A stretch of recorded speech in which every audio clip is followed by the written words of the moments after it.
ভোটের পর বিক্ষিপ্ত ছোটখাটো ঘটনা খনি অঞ্চল জুড়ে ঘটেই চলেছে। এর মাঝে সুযোগ নিল চোরেরা। বুধবার দুপুর 12টা নাগাদ পাণ্ডবেশ্বর থানার অন্তর্গত নবগ্রামের বাসিন্দা সঞ্জয় কুমার সাউ তার ছেলের স্কুলের ফিস দেওয়ার জন্য উখড়ার একটি রাষ্ট্রায়ত্ত ব্যাংক থেকে 30,000 টাকা তুলে বাইকের ডিকির মধ্যে রাখেন।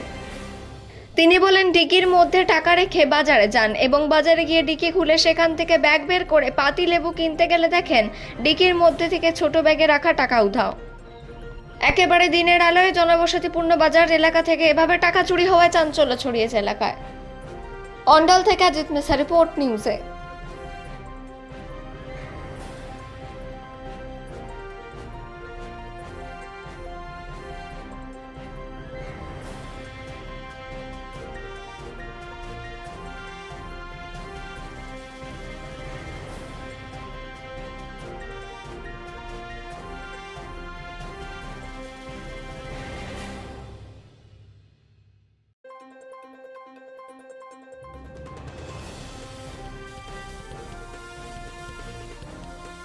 আমার স্কুলের ছেলের স্কুলের ফি জমা দিয়েছি, তো 10 তারিখ আমাকে জমা দিতে হবে।